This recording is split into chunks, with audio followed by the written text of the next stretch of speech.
The front door creaked open, and I felt my heart sink before the sound of his shoes echoed through the hallway.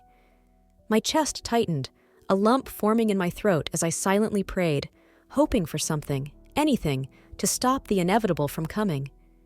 The moment I saw him, I knew. His face, usually so warm and comforting, looked distant.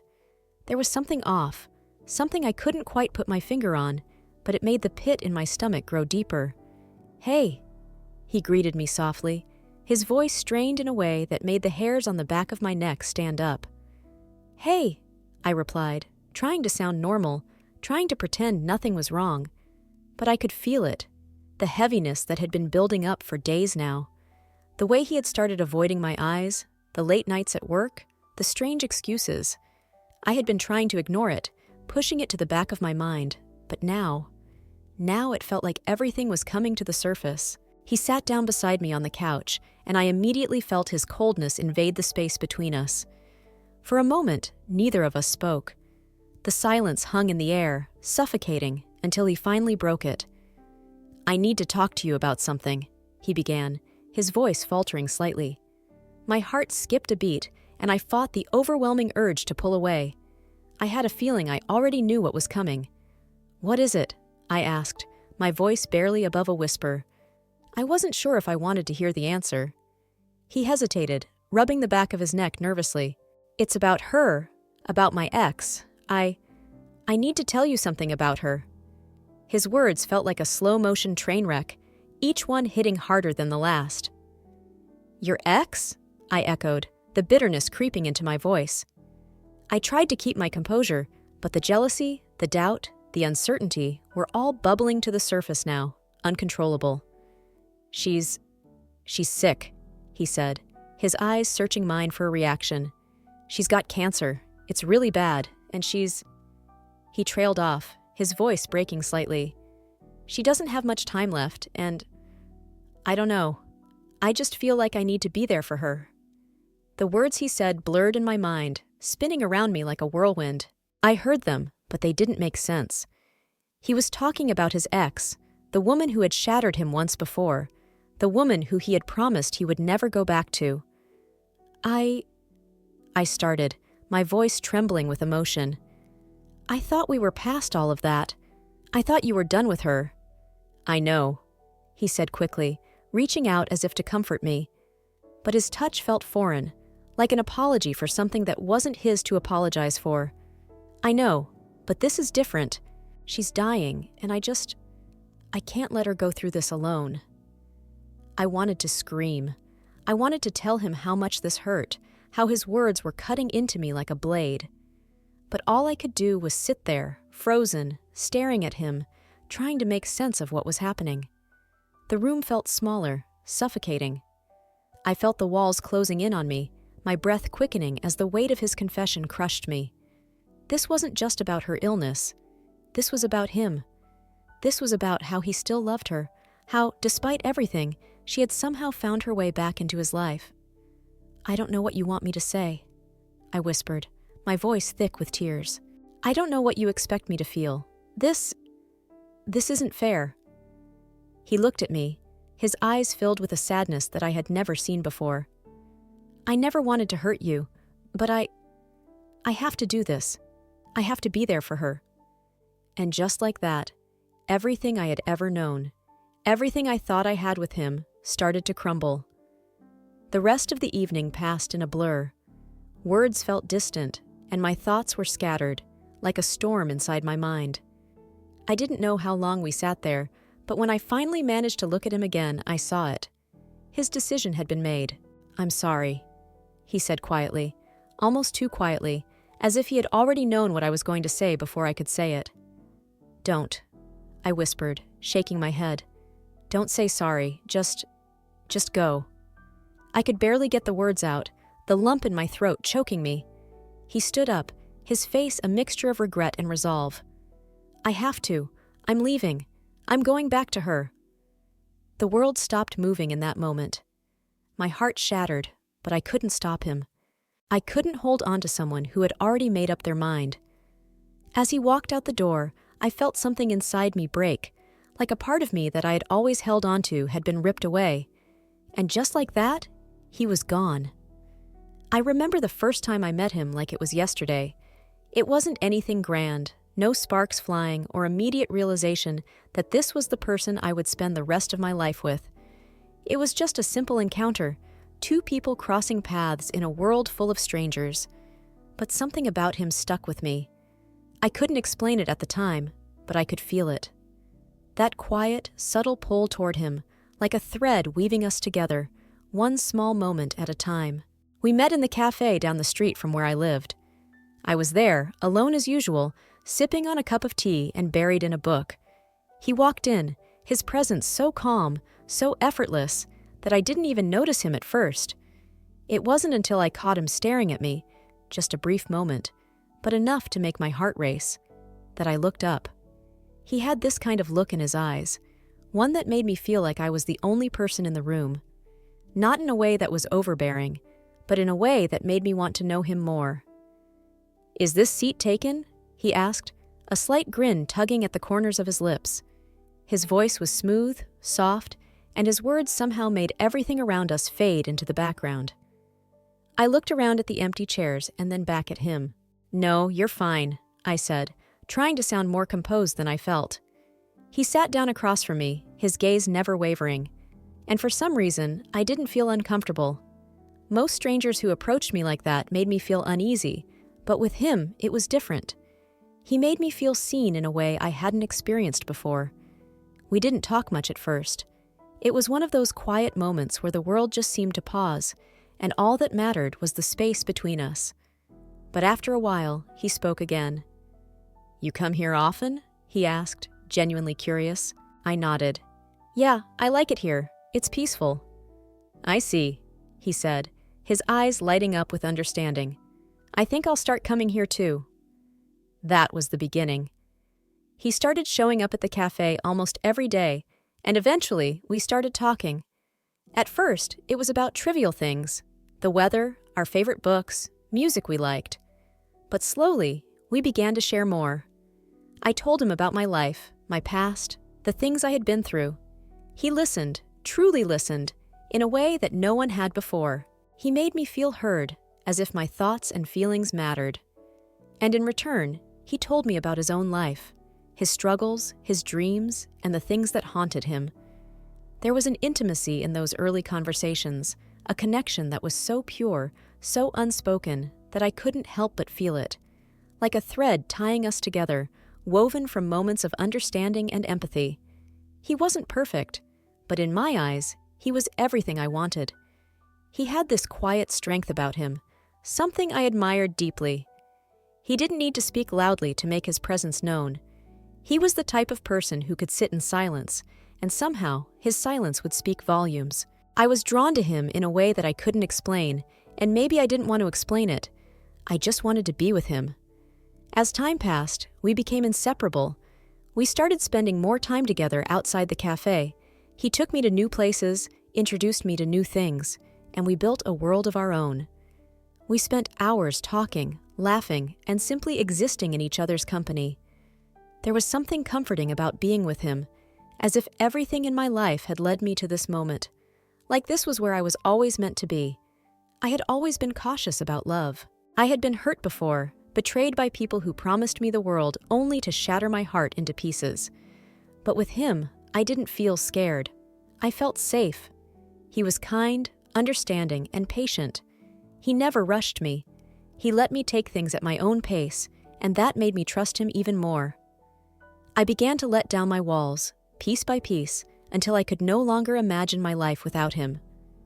I remember one evening, as we walked through the park, the golden glow of the setting sun casting long shadows on the ground. We were quiet, comfortable in each other's presence, when he stopped and turned to me. "You know," he said, his voice low, "I never thought I'd meet someone like you." I smiled, feeling my heart flutter in my chest. "Why's that?" "Because," he paused, his eyes locking with mine, "you make me feel like I'm home, like everything I've been searching for was always right here." Those words stayed with me for a long time. It felt like the beginning of something beautiful, something I could finally believe in. For once, I thought maybe, just maybe, I had found someone who would stay, someone who would fight for us just as much as I would.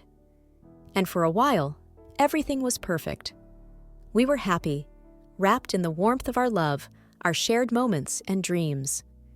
We talked about the future, about the life we wanted to build together, and for the first time, I believed it. I believed that love could last.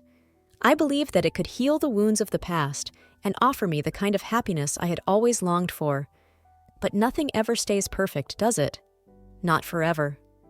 Back then, I couldn't have known that the man I loved, the man who made me feel like I was the only one in the world, would one day shatter my heart in a way I couldn't have imagined. But it wasn't just the love we had.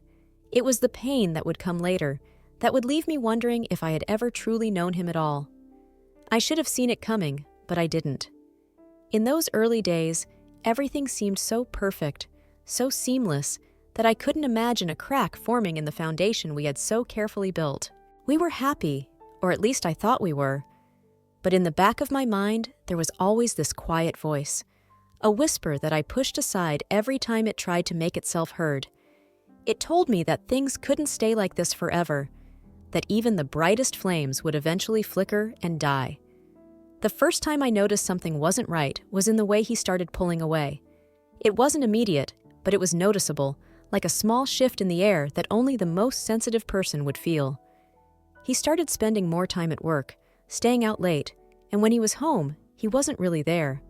His body was, but his mind seemed to drift elsewhere, like he was always a step ahead of me, thinking about things I couldn't grasp. I tried not to think too much of it. Life had its demands, right? He was busy, and I understood that.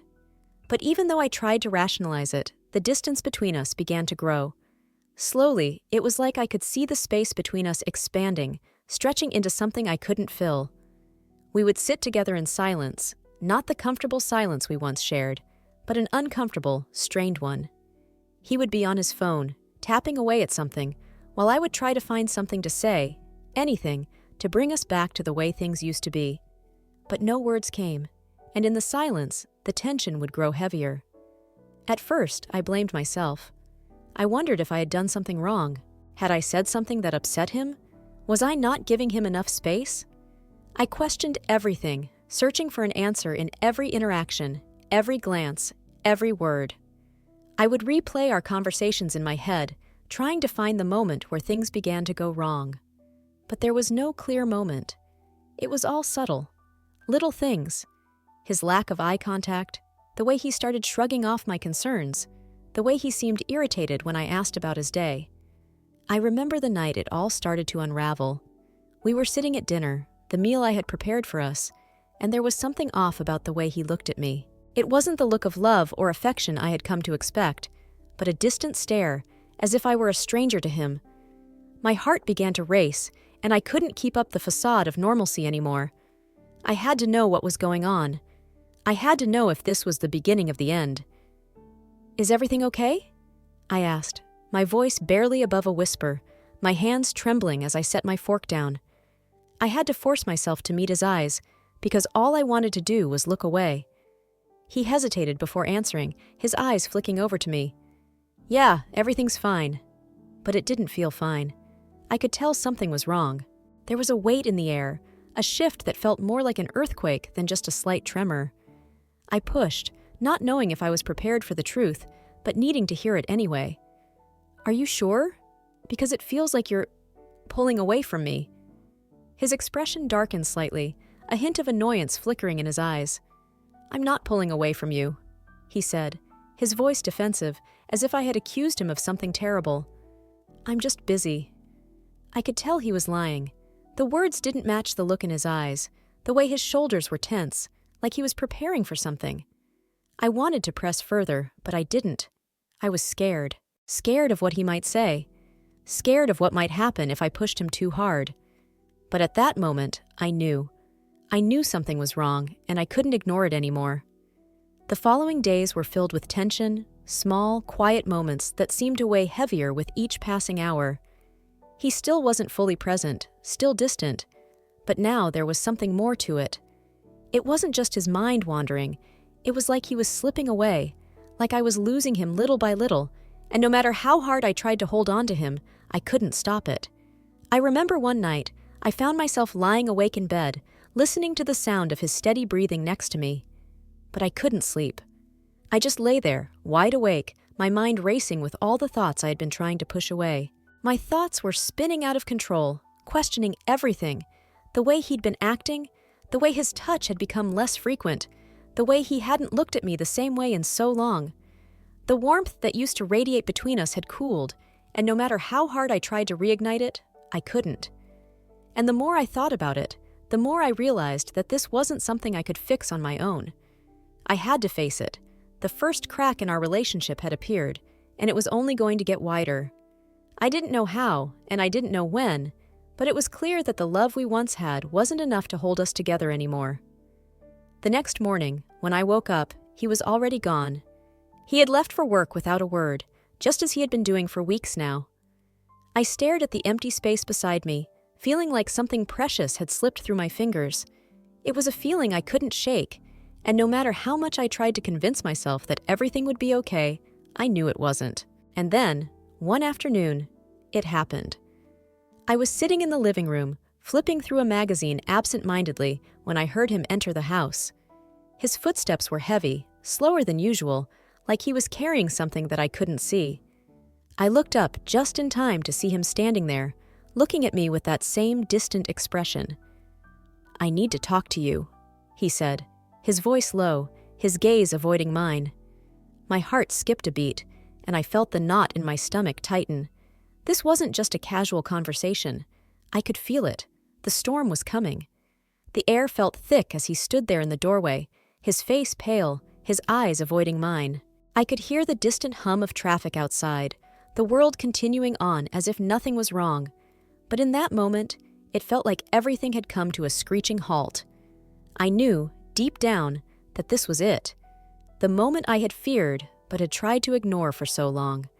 The words I had been dreading, the truth that I had spent sleepless nights tossing and turning over, it was about to be spoken. He stepped into the room, slowly, as if every movement required effort. I stayed seated on the couch, my hands trembling slightly in my lap. I wanted to stand, to confront him, but I couldn't. I felt paralyzed, as though any movement would shatter what little remained of the fragile calm we had left between us. "I've been thinking," he started, his voice low and hesitant, "about everything, about us." I tried to swallow, but my throat was dry. "What do you mean?" I asked, my voice barely a whisper. My heart was pounding, my pulse racing in my ears. Every fiber of my being was screaming for me to run, to escape before it all came crashing down, but I couldn't move. I was trapped in his gaze, in the slow, inevitable approach of his words. He looked at me for a long moment, and when he spoke again, there was no warmth in his voice. "I can't keep doing this. I can't keep pretending that everything is fine when it's not. I've been lying to myself, and I've been lying to you." The words hit me like a punch to the gut. My breath caught in my throat, and for a moment I couldn't process what he was saying. I stared at him, waiting for him to finish, waiting for some explanation that might make sense of all this, something that would make the pain go away. But there was no explanation that could ever make this okay. The truth was simple, brutal, and raw.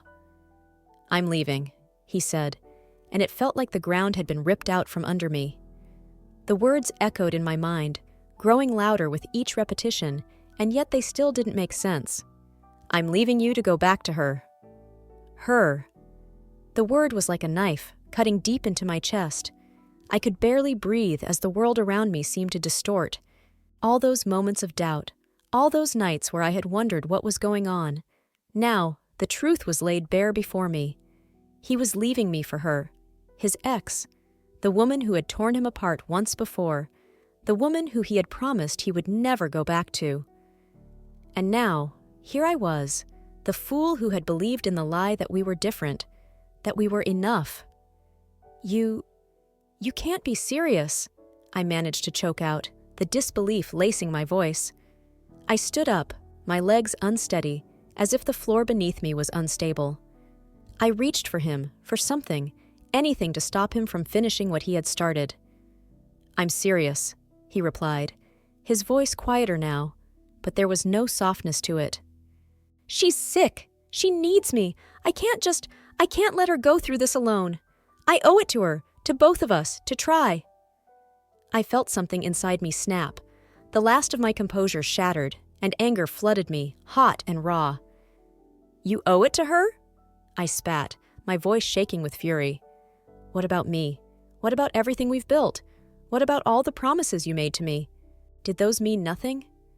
His eyes hardened, and for a moment I saw a flicker of regret. Just a flicker. And then it was gone. "I'm sorry," he said, his words barely above a whisper. "I never wanted to hurt you, but I've been feeling like this for a long time, and I can't keep pretending. She needs me. I need to be with her." The words were poison, each one more bitter than the last, and yet, as much as I wanted to scream, to fight, to demand some kind of justification, I couldn't. There was no justification. There was no reasoning. This was happening, and all I could do was stand there and watch him destroy everything we had. "Do you even care that you're breaking me?" I whispered, my voice barely audible. I could feel the tears gathering at the corners of my eyes, but I refused to let them fall. I couldn't let him see how much he had torn me apart. I couldn't let him have that satisfaction. "I do care," he said, and for a moment there was a flicker of genuine sorrow in his eyes. "But this is something I have to do. I can't keep living in this lie. It's not fair to either of us." The words cut deeper than any physical blow ever could. He didn't see me anymore. He didn't see the woman who had stood by his side, who had supported him, loved him unconditionally. He saw her. He saw the ghost of a past that still held him captive, and I was just the obstacle standing in the way. "I don't understand," I whispered, my voice breaking. "I don't understand how you can just walk away from me. After everything." He stepped toward me, and for a brief moment, I thought maybe he would take it back. Maybe he would see the hurt in my eyes, the way my entire world had come crashing down around me. But no, he just stood there, arms at his sides, looking at me with pity.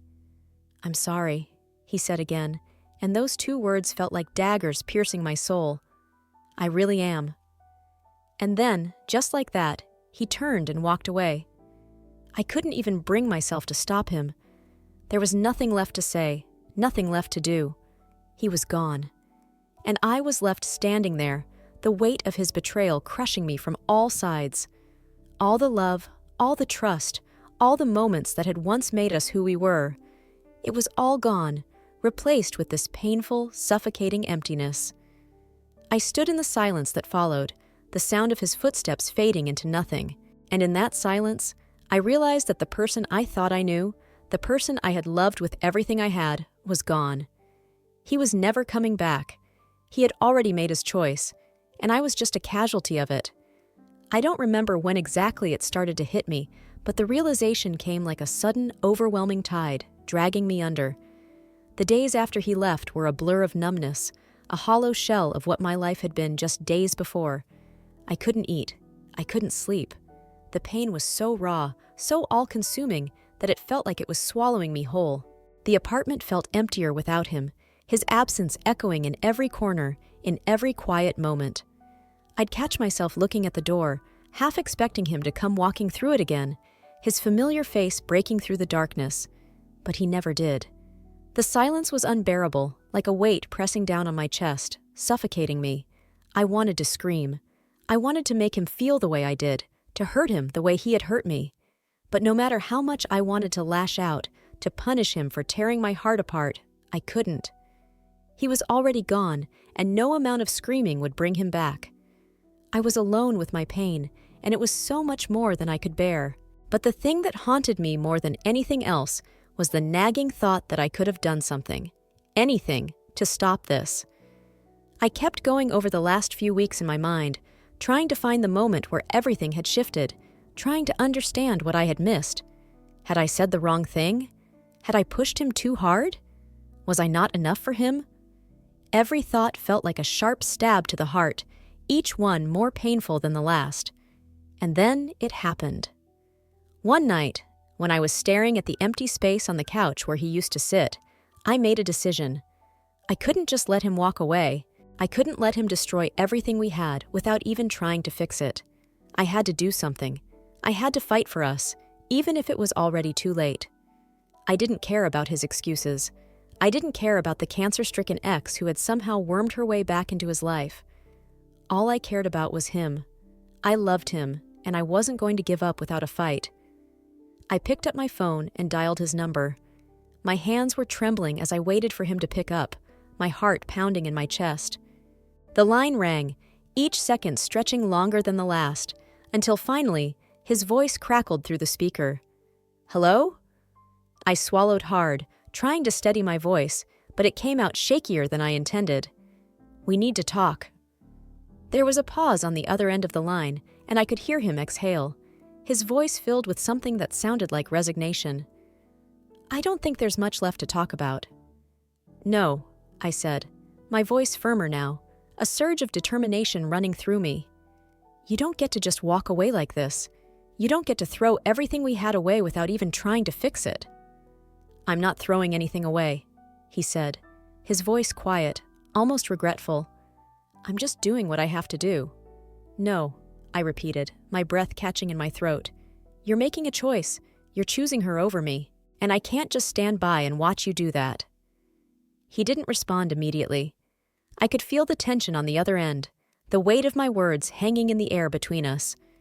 For a moment, I thought he might say something, anything, to reassure me, to tell me that he was just confused, that he still cared.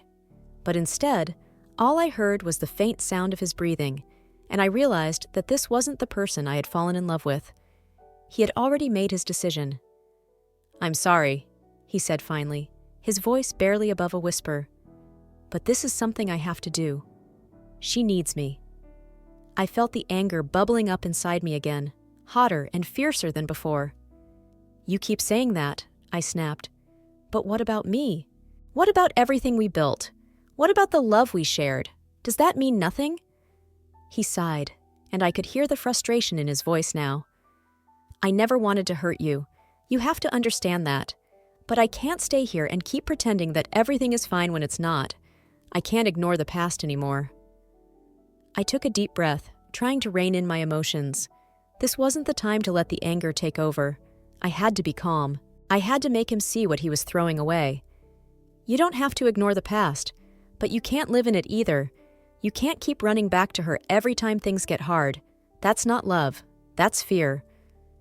"I'm not afraid," he replied, but the words didn't feel genuine.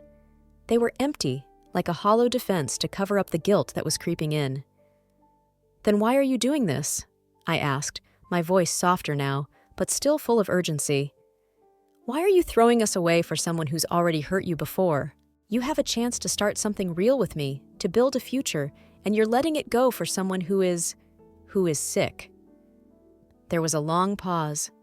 My words hung in the air between us, unanswered.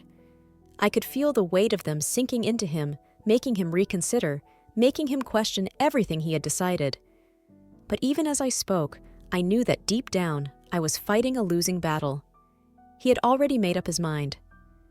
"I can't change how I feel," he said quietly, his voice steady now. "I'm sorry, but I have to do this." My heart shattered with the finality of his words. There was nothing left to say, nothing left to do. I had fought, I had tried, but in the end, it was never enough. "I'll always love you," I whispered, my voice breaking, "but I can't make you choose me. I can't make you stay." The line went silent for a long moment, and when he finally spoke, his voice was distant, like he was already slipping away from me. "Goodbye." And just like that, he was gone. The days bled into each other, indistinguishable from one another. Time felt like a cruel joke, dragging on, while I was left to carry the weight of everything he had taken with him. There were moments, long stretches of silence, where I didn't know what to do with myself. The emptiness was suffocating, every corner of the apartment echoing with memories of him. I would catch myself reaching for my phone, ready to send him a message, ready to hear his voice again. But then reality would crash over me, and I'd remember he was gone. It was hard to find my footing again. The person I had been before him, the person I was before he had walked into my life, seemed like a distant memory. I didn't recognize myself. I couldn't remember the last time I had laughed freely or felt light. Every inch of me felt heavy with the weight of betrayal, and all I could do was sit in it. I would stare out of the window, watching the world move around me, while I felt like I was frozen in time, unable to move forward, stuck in a moment that had already passed. The silence was the worst part.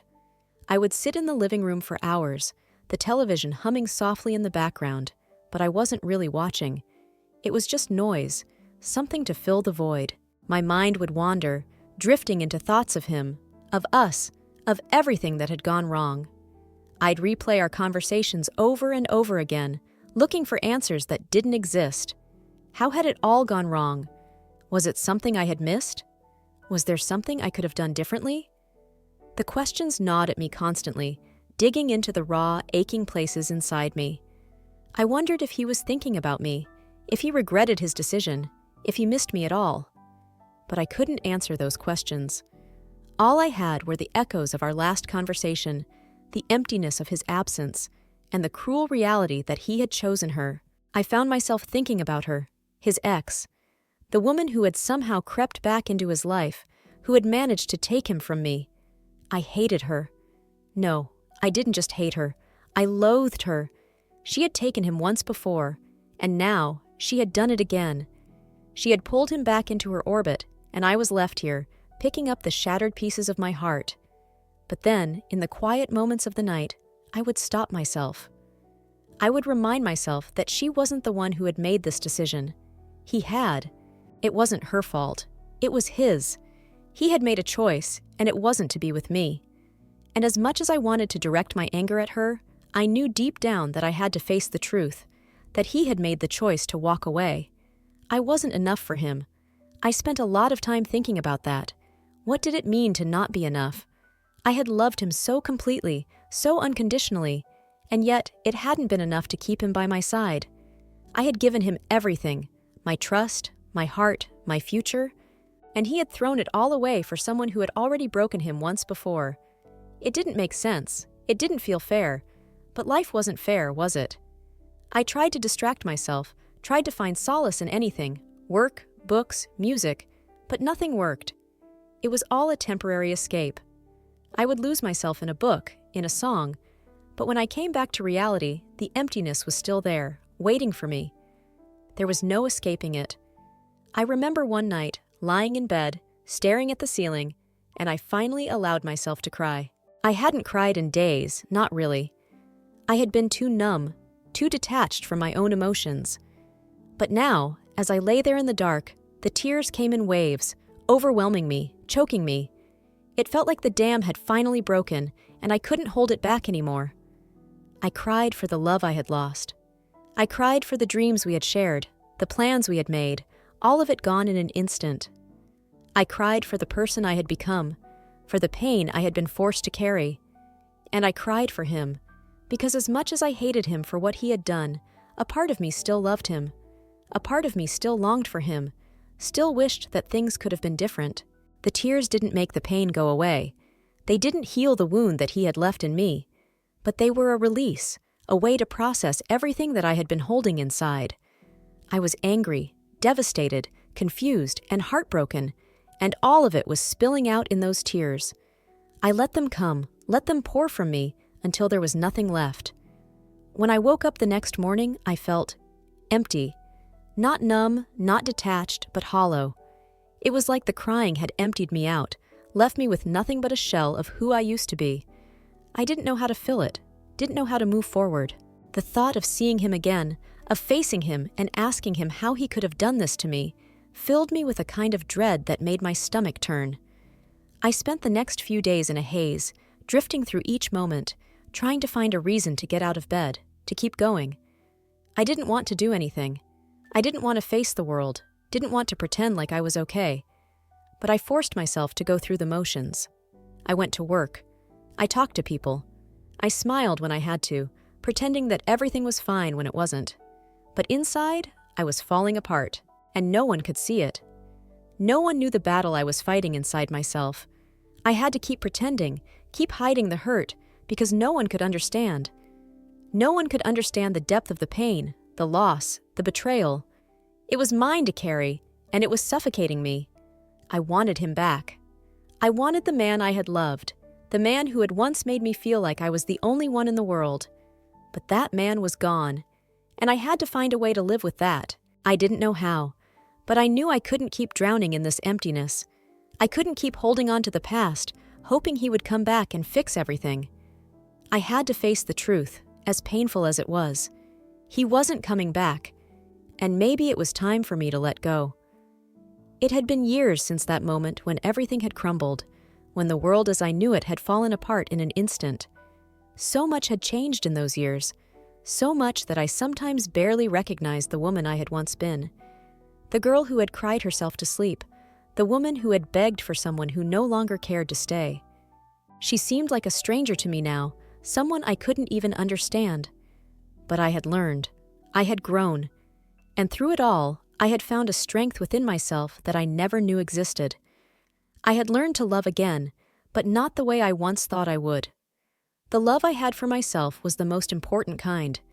It was the love that gave me the courage to move forward, to stand on my own 2 feet, and to finally release the grip of a past that had held me hostage for so long. I had finally stopped looking for someone else to fill the empty space within me. I had become whole, not by finding someone else to complete me, but by learning to complete myself. It hadn't been easy. There had been moments when the pain crept back in, like an old ghost that refused to stay buried.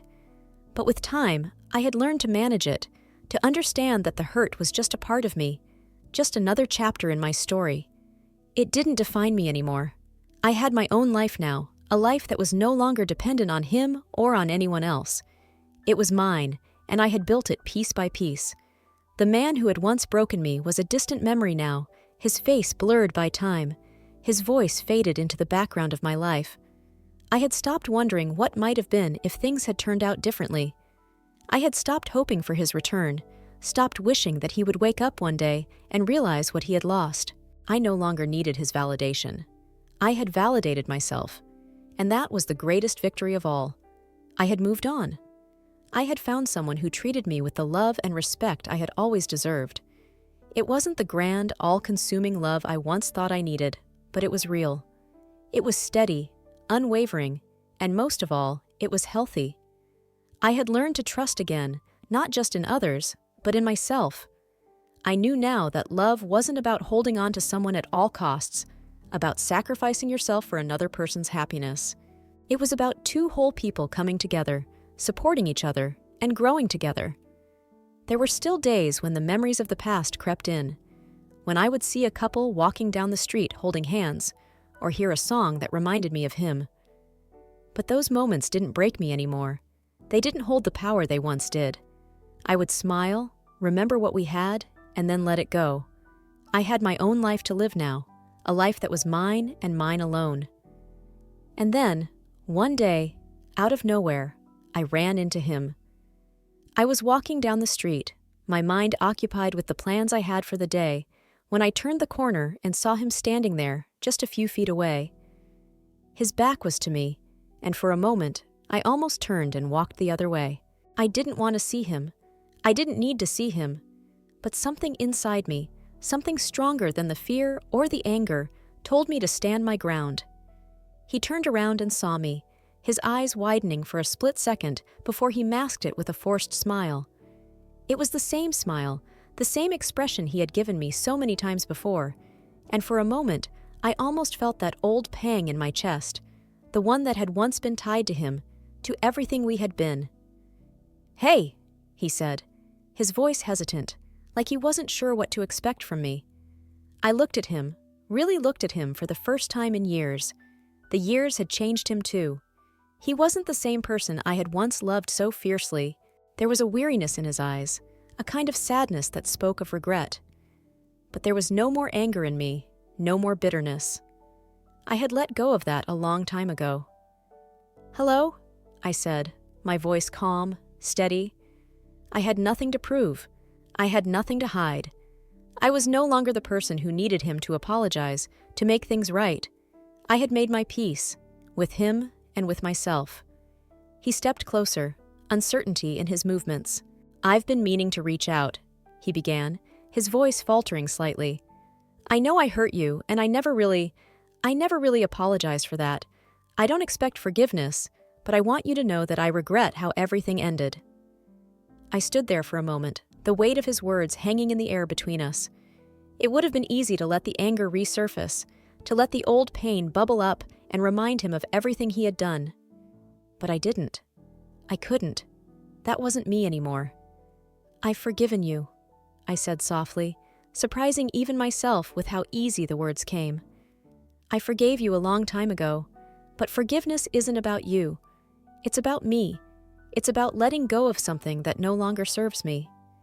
He looked at me, his eyes searching mine for something, some sign that I still cared, some flicker of the person I had once been. But I wasn't that person anymore. I had moved on, I had healed, and I had found the strength to walk away from the past. "I hope you're happy," I said, my voice steady, my heart calm. "I hope you find what you're looking for." And with that, I turned and walked away. I didn't look back. There was nothing left to look back to.